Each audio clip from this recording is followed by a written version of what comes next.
J'effectue actuellement un DCA mensuel de 1 750 €. C'est vraiment, vraiment important, surtout vu tes moyens. C'est énorme. Je pense que j'ai jamais eu quelqu'un qui investissait autant avec un revenu aussi faible et surtout en étant aussi jeune. Il y a toute une guerre qui est en cours pour se dire qui sera le gagnant des ZK Rollup, ou en tout cas de toute cette guerre de Layer 2, parce qu'on part du principe que réinventer un Layer 1 comme Ethereum, c'est hyper difficile, donc mieux vaut améliorer en posant le Layer 2 gagnant, et donc quelque part, investir dans le jeton qui va être le carburant de ce Layer 2, ça peut être quelque chose qui est très intéressant. Bonjour à tous, bienvenue dans une nouvelle analyse de patrimoine. Aujourd'hui, je vous emmène à la fac avec un étudiant qui est passé de 0 à 100 000 € de patrimoine avec la crypto. Accrochez-vous, c'est parti. Notre étudiant investisseur en crypto, patrimoine brut net de 125 000 €, très conséquent. Alors on va voir si on a son âge, 24 ans juste en dessous, et on voit déjà 63% de crypto et 36% de livret. Donc là, on est vraiment sur deux salles, deux ambiances. Vous avez la crypto d'un côté où ça part dans tous les sens, et après vous avez le livret, le support bien sécurisé et sécurisant. Intéressant, on est vraiment sur les deux extrêmes, on va essayer de comprendre pourquoi. On voit déjà son allocation crypto, beaucoup de BTC, mais aussi beaucoup de projets en général, donc ça va être intéressant d'aller regarder un petit peu. On ne prend pas trop le temps généralement de regarder les projets spécifiques, donc là ça va être le sujet de cette vidéo. Profil en stage de fin d'études d'une école d'ingénieur, 24 ans, célibataire, monsieur est un cœur à prendre. Je me suis intéressé à l'investissement via les crypto-monnaies en 2019, donc ça fait quand même un moment qu'il s'y intéresse, peut-être grâce à ses études d'ingénieur. Je suis actuellement en stage ingénieur blockchain, ben voilà, typiquement, et je lance en parallèle mon agence de développement Web3. Donc a priori, on est vraiment sur un profil qui est passionné par le sujet et qui veut en faire son métier. C'est très bien parce qu'il investit dans ce qu'il connaît. Pour le moment, mon revenu est composé de salaire de mon stage, 1 500 €, ok, 1 550, de pension alimentaire de mes parents, 2 fois 1 000 € par mois, excellent, des missions freelance variables environ 800 € par mois. C'est comme ça qui est sympa quand on est développeur, c'est qu'on peut rapidement monétiser son savoir et de faire du freelance. D'ailleurs, ce qu'a fait mon associé, il a fait du freelance pour payer ses études. Et des aides de l'État de 412 €. Alors, je crois que c'est la prime d'activité, ça. En France, on aime bien donner des primes. Moi, j'avoue que ça me choque un peu que quelqu'un qui a les moyens, ici a priori, puisque ses parents lui donnent 2 000 € quand même par mois, touche cette prime. Peut-être le seul. Dites-moi ce que vous en pensez dans les commentaires. En tout cas, tant mieux pour toi. Si c'est légal, voilà, t'as raison d'en profiter. Mon revenu va diminuer d'ici 6 mois, donc j'en profite pour beaucoup investir. Alors, on aurait pu aussi dire l'inverse, c'est mon revenu va diminuer dans 6 mois, donc j'en profite pour mettre de côté pour anticiper cette baisse de revenus. Mais en tout cas, toi, tu es plutôt dans le groupe des gens qui veulent prendre du risque, donc c'est plutôt intéressant. Je bascule en mission freelance à 100%, donc salaire variable, forcément. C'est son carnet de commandes qui va définir combien il va gagner.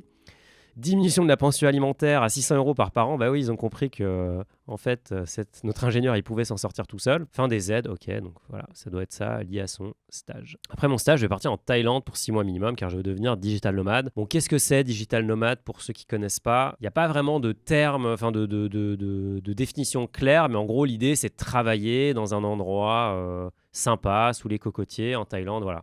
Comme ce monsieur, c'est plutôt d'aller dans un cadre du coup qui est hyper agréable et d'être freelance généralement, ou même d'être salarié. Chez Finari, figurez-vous qu'on a des digital nomades qui font partie de notre équipe.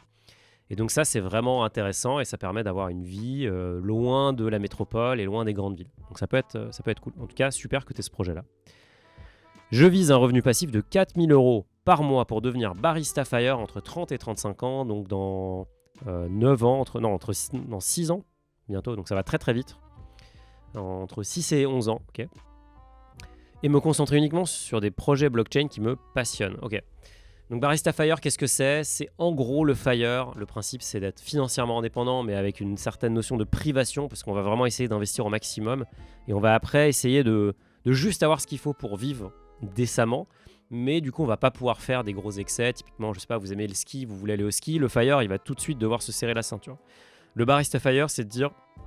Moi, j'ai envie de vivre de façon large, j'ai envie d'être à l'aise, et donc c'est un Barista Fire qui répondra à ça. C'est un peu le Fire du riche, quoi. Du coup, ton cash flow, alors, je pense qu'il va être intéressant parce qu'il y a quand même beaucoup de revenus. Je vous rappelle que le cash flow, je vous mets le lien dans la description, vous pouvez le générer vous-même, ou alors vous l'avez directement sur votre compte Finari. Si vous avez connecté vos comptes bancaires, c'est automatique, et il se met à jour tous les mois, donc ça c'est plutôt sympa. On voit tous les salaires ici qui rentrent, donc il y a quand même un budget de 4 700 € pour un étudiant en stage. Voilà, c'est beau quoi, c'est quand même très conséquent. Et du coup, notre étudiant remet 51% de ses revenus, parce que évidemment il ne paye pas d'impôts, parce que c'est ses parents qui payent à sa place, donc ça c'est encore un avantage. Il remet 2500 € au travail, DCA crypto assez monumental, 1750 €, un PEA et un livret. On va voir pourquoi il fait du livret, c'est assez antinomique avec la crypto. Le logement, ben voilà, il faut quand même payer le loyer. Et ensuite, la vie quotidienne. Bon, il se fait plaisir, hein, franchement, 1300 € pour un étudiant. Alors bon, j'ai été étudiant, mais dans une autre vie, il y a 15 ans. Ça me semble plutôt important. Voilà, dites-moi ce que vous en pensez, mais voilà, il va au restaurant. Typiquement, je me souviens pas être allé beaucoup au restaurant quand j'étais étudiant. Soirée 300 €. Il y a un bon budget soirée. Mais du coup, il investit beaucoup, donc on va voir dans quoi il investit. J'ai commencé à investir sur des projets à fort rendement mais risqués pour me constituer un capital de départ en crypto du coup. Dès que je pourrai investir en bourse par la suite. Peut-être qu'il veut dire qu'il pourrait investir en bourse par la suite. Alors généralement, on fait l'inverse. Vous vous souvenez de la fameuse pyramide patrimoniale? C'est matelas de sécurité, ensuite bourse, IMO et ensuite crypto. Bon, lui, il est passé directement à la crypto. Pourquoi pas? J'ai investi 6K en 2020 sur BTC, Bitcoin, Ethereum, Matic, Polygon, Chiliz, il me semble, et Ethereum classique, ce qui m'a permis à la revente d'acheter mon premier Bitcoin en 2021, actuellement stocké sur un Ledger pour vision long terme 2029-2030. Alors le Ledger, c'est quoi? C'est un wallet hardware made in France, made in Vierzon même, qui va vous permettre de sécuriser votre crypto et donc de détenir les clés privées, donc c'est vraiment top. En tout cas, bravo d'avoir acheté un Bitcoin qui vaut actuellement autour des 40 000 $. Donc voilà, 6 000 € investis aujourd'hui, donc on doit être aux alentours de 37 000 €, je dirais, en euros. Ouais, ça fait une bonne plus-value. Je rappelle que cette plus-value n'est pas taxée parce que, a priori, alors j'ai pas toutes les infos, mais je pense qu'il est passé de la crypto, de BTC, de Ethereum, Matic, etc., directement à Bitcoin. Et il n'est pas passé par la case euro. Vu qu'il n'est pas passé par la case euro, il ne déclenche pas d'événement fiscal, donc pas d'obligation déclarée, donc pas d'impôt sur la plus-value. Forcément, c'est intéressant. Bon à savoir, si vous voulez éviter les impôts sur la crypto, il faut sortir de vos positions gagnantes en stablecoin, ou vous allez dans d'autres cryptos, mais vous pouvez sécuriser vos gains en passant en USDC ou en USDT. Depuis 2022, j'ai fait un prêt étudiant de 50 000 €, 45 000 € à 0,9 et 5 000 € à 0%, des taux qu'on ne reverra pas de sitôt, quoique des étudiants peuvent bénéficier de taux très favorables, évidemment. En tout cas, très chouette prêt pour profiter des taux très bas. Cet argent est placé sur 2 livrets A, un à mon nom et un deuxième au nom de mon père. Un LEP pour payer les intérêts. Alors qu'est-ce que c'est le LEP? C'est un peu le banger parmi les livrets. C'est vraiment le meilleur livret si vous rentrez dans les conditions, donc j'en ai parlé plein de fois. Mais il est vraiment intéressant parce qu'il paye un taux assez hallucinant de 6% en ce moment. Évidemment, il y a un piège, il y a deux pièges, c'est qu'il y a un plafond. La première chose, c'est 10 000 € le plafond, donc c'est pas non plus énorme. Alors quand on débute, c'est déjà un beau montant, mais c'est assez rapidement atteint.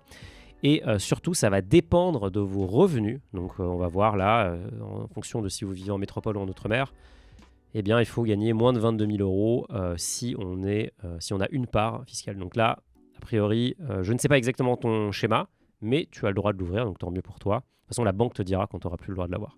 Donc, il touche 6%, forcément, c'est intéressant. Il a fait un prêt à taux quasiment nul. Il encaisse la différence, ça s'appelle de l'arbitrage. C'est un gain garanti. J'ai comme objectif de m'en servir pour pouvoir m'aider à construire mon agence, ça c'est top, ainsi que de réaliser un DCA crypto en market timing dump.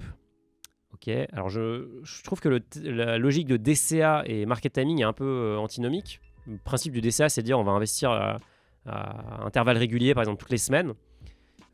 C'est l'inverse du market timing qui est juste de dire on va essayer d'acheter quand c'est bas, de revendre quand c'est haut, etc. Peut-être que ce que tu veux dire, c'est que toi, tu as envie d'investir tout le temps, mais de temps en temps, tu veux tu veux vendre des positions pour peut-être encaisser des gains. Après, on va regarder ce que ça a donné sur ton portefeuille.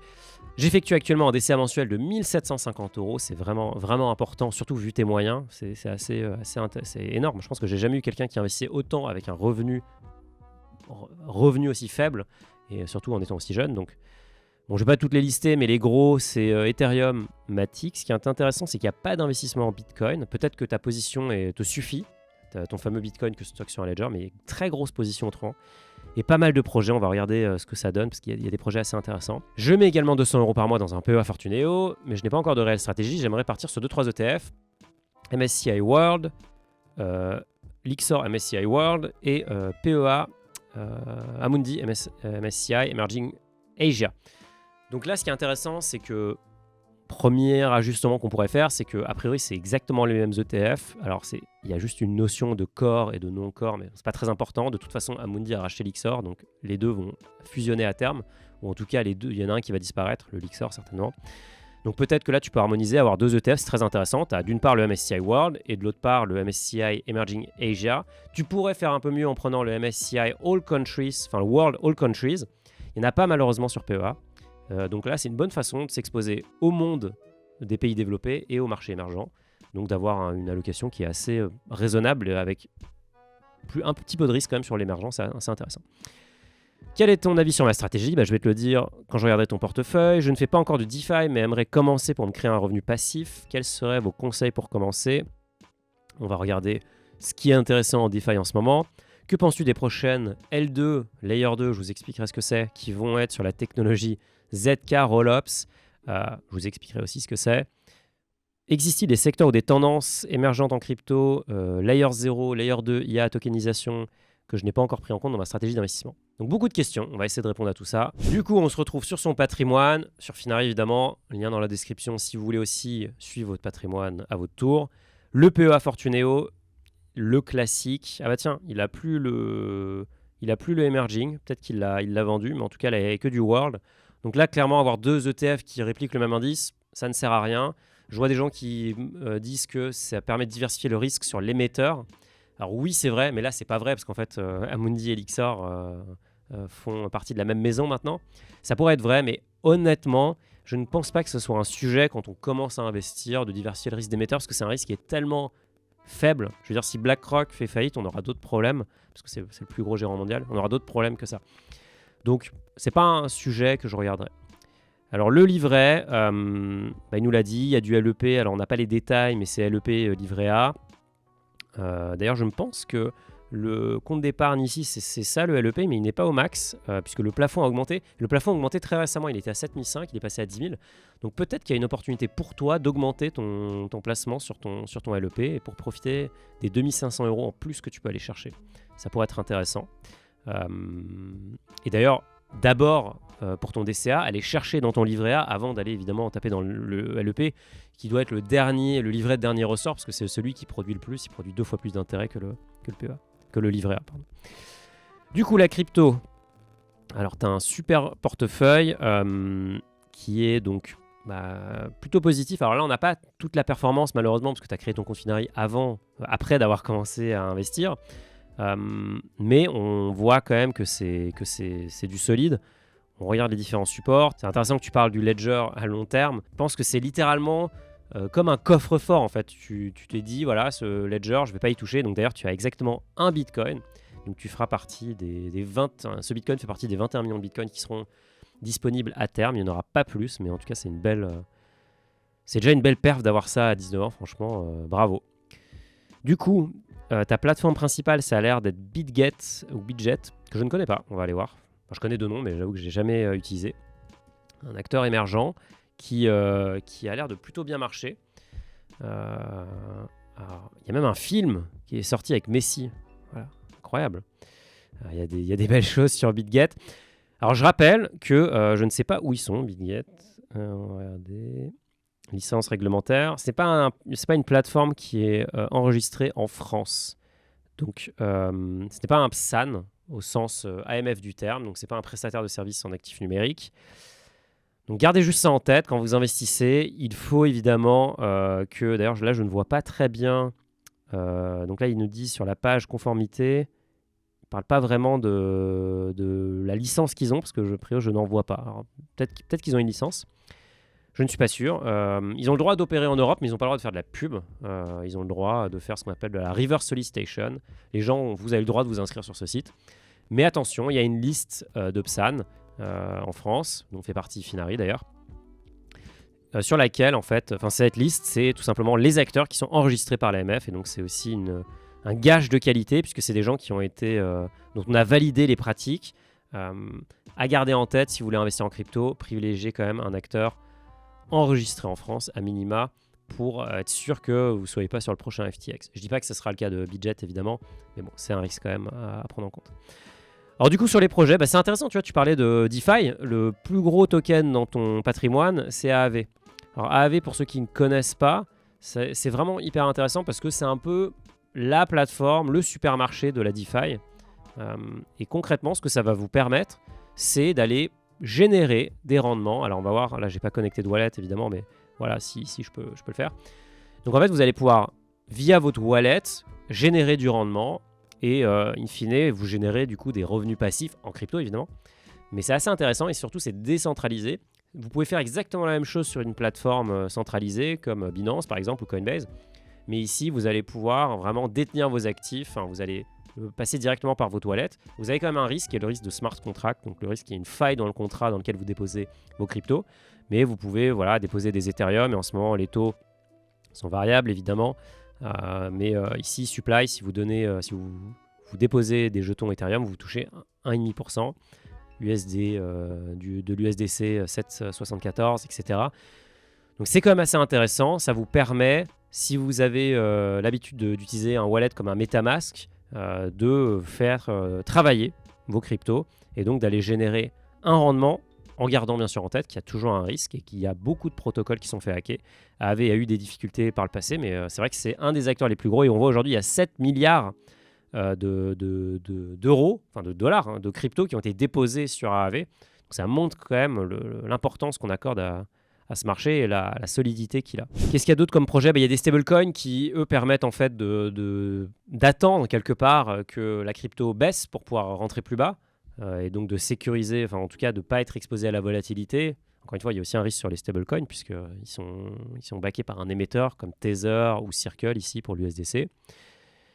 Il y a d'autres projets comme Fetch AI. Alors je pense que Fetch AI c'est assez intéressant parce que c'est vraiment un projet qui surfe sur la vague IA évidemment. Et le fait qu'il ait AI dans son nom, je pense, participe à son succès. Donc voilà, ici on peut faire plein de choses, mais je pense que c'est un peu le thème général des cryptos. Je pense que les cryptos, c'est vraiment un milieu où les équipes sont très fortes pour marketer les projets. Et après, ça peut être relativement difficile de vraiment comprendre s'il y a un vrai cas d'usage derrière ou pas. Ce qui est sûr, c'est que tu as évoqué un sujet qui est important. C'est ce qu'on appelle les layers 2. Et ça, c'est un vrai sujet pour le coup. Le problème aujourd'hui sur Ethereum, qui est la principale blockchain sur laquelle tourne la DeFi, Bitcoin, c'est vraiment plutôt un actif qu'on va stocker, c'est une réserve de valeur. Ethereum, c'est un peu l'ordinateur décentralisé. Et du coup, le sujet qui est assez important sur Ethereum, c'est la vitesse des transactions et le prix. Et c'est toute cette thématique de scalabilité. Et c'est vrai qu'aujourd'hui, comme vous voyez là, si on prend un temps assez long, ça c'est le coût du gwei. En gros, c'est le coût du gaz qui est le carburant qui va permettre de faire fonctionner vos transactions. Pour avoir du gaz, évidemment, il faut de l'Ether en fait. Et donc on voit que pendant les pics d'activité, notamment ce qui s'est passé autour des ICO, les introductions de jetons, c'était une folie furieuse. Et dès qu'il y a un pic d'activité, généralement le réseau devient très lent, très saturé, très cher. Donc ça devient très difficile pour tous les petits investisseurs, même les gros d'ailleurs, d'interagir avec le réseau. Et donc c'est pour ça qu'on a créé cette logique de Layer 2, qui est de dire on utilise le Layer 1 Ethereum, qui est une blockchain qui est déjà très établie, sur laquelle il y a plein d'utilisateurs, et on va mettre un Layer 2 par-dessus, sur lequel on va exécuter les transactions, et on va ensuite renvoyer les transactions groupées sur le Layer 1. Donc ça évite d'exécuter chaque transaction individuelle sur Ethereum. Ça permet de délocaliser les transactions dans une blockchain qui est beaucoup plus rapide et faite pour ça. Et ensuite, on va regrouper tout ça, on va le compresser et on va le réinjecter dans le Layer 1 pour qu'on profite de la sécurité de la blockchain. Et d'ailleurs, vous avez un site qui est très sympa qui s'appelle L2Fees. Et donc là, vous voyez le prix pour envoyer de l'Ether, comparé d'ailleurs à l'Ether lui-même. Donc ici, si vous passez par un de ces nombreux L2, et donc on regardera après, parce que là, il y a plusieurs types de L2, vous payez 2-3 centimes, allez jusqu'à 15 centimes. Si vous voulez faire une transaction sur Ethereum, ça vous coûte 0,98 centimes. Et surtout, si vous voulez faire un swap sur Ethereum, alors là, ça vous coûte quasiment $5. Sur un L2, ça vous coûte moins de 50 centimes. Donc, c'est vraiment beaucoup moins cher. Donc, forcément intéressant. Les L2, il y en a plein, il y en a à toutes les sauces. Donc là, il y a plusieurs familles. Il y a par exemple ici ce qu'on appelle les Optimistic Rollup, dont Optimism est le gros jeton. En tout cas, c'est le principal Layer 2 sur Ethereum. Et ce qui est intéressant, c'est que c'est un principe qui va décaler encore une fois la transaction dans un layer 2, mais le principe de l'optimisme rollup, c'est qu'on va partir du postulat que ce que les acteurs vont broadcaster sur le layer 2 est vrai. Donc ça, après, il y a tout un mécanisme pour venir pénaliser ceux qui ont menti, etc. En tout cas, c'est assez intéressant. Et donc, le token d'optimisme permet d'interagir avec ce layer 2. Et donc, si vous pensez que ce layer 2 va être le layer 2 gagnant, eh bien, ça peut être intéressant d'en avoir. Il y a un autre layer 2 qui est hyper intéressant, enfin un autre type, c'est ce qu'on appelle les roll-up, les ZK roll-up. Donc là, il y a plusieurs players qui sont en train de s'imposer. Mais il y en a plusieurs que je trouve, c'est vraiment ça que je trouve intéressant. Et donc là, il y a plusieurs technologies. Il y a le ZK Snarks, le ZK Stark. Sans rentrer dans les détails, le ZK Snark, c'est quelque chose qui date des années 80. Donc c'est vraiment quelque chose qu'on connaît depuis longtemps. Et ça va permettre en fait de prouver une information sans dévoiler l'ensemble de vos informations. Et donc l'image qu'on utilise tout le temps, c'est de dire, vous allez pouvoir prouver, par exemple, que vous avez plus de 18 ans, mais sans montrer votre carte d'identité. Si vous voulez aller en boîte, il va falloir montrer la carte d'identité sur laquelle il y a votre nom, votre prénom, évidemment votre date de naissance, donc votre âge exact. Avec les ZK Rollup, on va pouvoir prouver une information, et donc prouver qu'une transaction est vraie en l'occurrence. On va pouvoir prouver une information, mais sans en dévoiler tous les détails. Et donc ça permet d'augmenter la scalabilité, donc d'augmenter le nombre de transactions, de baisser les coûts, et en plus d'augmenter la vie privée des gens qui interagissent ou des acteurs qui interagissent avec ces protocoles. Et donc là, encore une fois, il y a plusieurs tokens qui permettent de profiter de ça, mais c'est vrai que c'est une tendance très forte. Il y a toute une guerre qui est en cours pour se dire qui sera le gagnant des ZK Rollup, ou en tout cas de toute cette guerre de Layer 2, parce qu'on part du principe que réinventer un Layer 1 comme Ethereum, c'est hyper difficile, donc mieux vaut améliorer en posant le Layer 2 gagnant, et donc quelque part, investir dans le jeton qui va être le carburant de ce Layer 2, ça peut être quelque chose qui est très intéressant.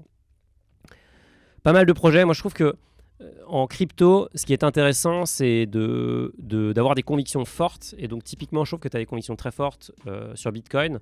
Je pense qu'ici, ça pourrait être intéressant d'avoir des convictions plus fortes, peut-être sur un nombre réduit de jetons. Parce que la réalité, c'est que pour qu'une position ici devienne intéressante, il faut vraiment que tu aies un très gros pump, comme on dit. Il faut que, je ne sais pas, si par exemple Flux venait à augmenter, tu vois, elle vaut 300 € actuellement. Donc, il faudrait que juste qu'elle fasse x10 pour devenir ta plus grosse position. Donc, c'est quand même assez improbable. Donc peut-être qu'il y a une notion de priorisation à remettre en jeu pour vraiment aller chercher les tokens, peut-être, je sais pas, les 4-5 projets qui, selon toi, ont vraiment un gros potentiel, sur lesquels tu es prêt à aller prendre plus de risques encore, et donc de ne pas investir en parallèle dans trop de jetons pour concentrer ton risque, mais au moins avoir de la conviction forte sur quelques thématiques, comme les ZK Rollup, l'optimisme, l'IA, on pourra en reparler. Ok, on continue. Ledger DCA. Donc là, je pense que c'est la même stratégie, c'est juste que tu achètes directement sur Ledger, j'imagine. Donc là, on voit d'ailleurs qu'il y a de l'overlap, puisque j'ai déjà vu certains de ces noms, Optimism, Stacks, Polkadot, etc. sur Ledger. Donc ça, c'est bien de les stocker sur Ledger. Ce qui est moins bien, je trouve, c'est de les acheter sur Ledger, parce que c'est assez cher, en fait. Ledger, c'est juste le wallet. Après, eux, ils vont se connecter à plein de plateformes. Les frais que vous allez payer sont assez costauds quand même. Et surtout, vous allez payer des frais pour déposer de l'argent. Vous allez payer un spread très important. Donc, c'est pas hyper intéressant, je trouve, pour les placer. D'ailleurs, je vois qu'ici, il n'y a aucun token qui est placé. Il y a plusieurs solutions. Tu pourrais le faire sur Ledger directement. Ils vont prendre une commission, évidemment, comme toutes les plateformes. Tu pourrais aussi, d'ailleurs, j'ai vu que tu avais du Binance. Tu pourrais aussi le faire sur Binance, voire sur BitGet. J'imagine qu'ils font aussi du stacking. C'est vrai que chez Finari, on vient de lancer un stacking qui peut être aussi intéressant. Et donc, concrètement, comment ça se passe? Tu peux faire ton DCA crypto comme tu le fais déjà, acheter, je sais pas, Bitcoin, Ethereum, etc. Nous, on a vraiment décidé de concentrer nos cryptos sur 25 monnaies qui ont un gros potentiel, mais on ne va pas aller lister tous les petits coins qui sont un peu à la mode en ce moment. On veut des projets qui sont là pour le long terme. Et si tu veux ensuite mettre ces cryptos au travail, tu peux les placer. Donc, tu peux faire deux choses, faire du staking.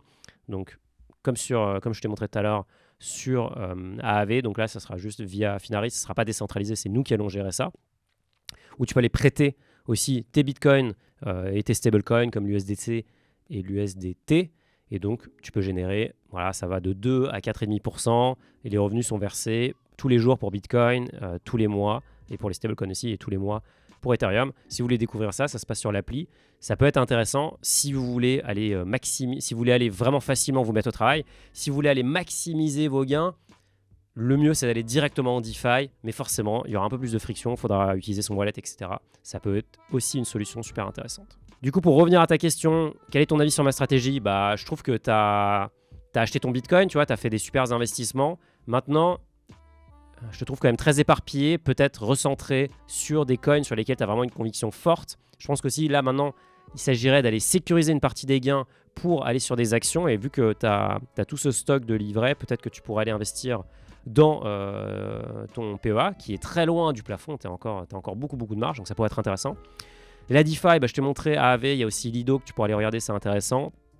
Ou si tu as envie de le faire sur une plateforme comme Finari, mais aussi Binance, tu peux aussi indirectement aller générer des revenus passifs. Les L2, ça on en a parlé. Moi je trouve ça incroyable intellectuellement le projet tout ce qui sont les ZK Rollups, les Snark, les Stark, c'est juste hallucinant. D'ailleurs, assez marrant, le patron de Starkware, qui a créé Starknet, c'est un professeur qui a écrit un papier dans les années 80 sur les ZK Snark. Donc pour dire que le sujet, c'est vraiment un sujet qui porte dans son cœur depuis 40 ans pour rester dessus.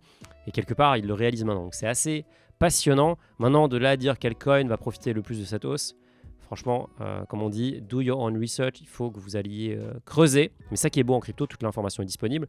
Existe-t-il des secteurs ou des tendances émergentes ? Écoute, là, tu as parlé de la tendance des ZK qui est hyper intéressante. Tu parles effectivement de l'IA. Aujourd'hui, c'est vrai que j'ai un peu du mal à voir les cas d'application. Donc, pour l'instant, je dirais plutôt attention. Ça sent plutôt la hype. On essaye de mettre deux mots qui sont cool, crypto et IA ensemble pour faire que les gens investissent. Moi, j'ai pas vu encore d'application où je me suis dit ça, c'est indispensable. La tokenisation d'actifs réels. Alors ça, c'est un sujet hyper important. C'est ce qu'on appelle des tokens non fongibles. Par exemple, un bitcoin égale n'importe quel autre bitcoin. Tous les bitcoins sont fongibles, pareil pour les ethers.